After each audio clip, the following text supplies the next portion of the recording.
Hi, I'm Justin, and today I will be showing you how to build a mobile table saw bench.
So up until today, I have been using my table saw either on the ground or just as of recent, been using it on the bench tops I built a couple weeks ago. On the ground it was unsafe because I had to lean down and it wasn't my favorite.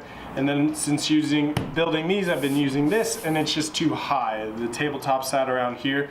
It was my intention to use these as an off-feed table, so that's why I built this on a mobile cart so I can bring it right up next to the table and use it as an off-feed table. This is at a good safe height. I feel like I have a lot of control over the wood here, and I'm really excited to get some use out of it. It'll be nice to have a proper setup for my table saw. A little bit safer too. I could have put a floor here to give me a little bit more storage space, but I had a sneaking suspicion that my little shop vac would fit right in here, which would be nice for dust control and clean up afterwards, and it gets it out of the way because I was always tripping over this thing anyways. I also left the bottom open so that the sawdust could fall right through. Easier cleanup. They are just sitting on a couple of 1/2-inch MDF sheets. If you're new to the channel, I make a bunch of different DIY projects, stuff around the house, building stuff, furniture, and stuff for my friends. So if you like what I do, subscribe, leave a like, comment down below. I love to hear from you. And I want inspiration for future projects. So if you have any ideas or want to see me make something, let me know. Until next time, I'll see you then. Enjoy.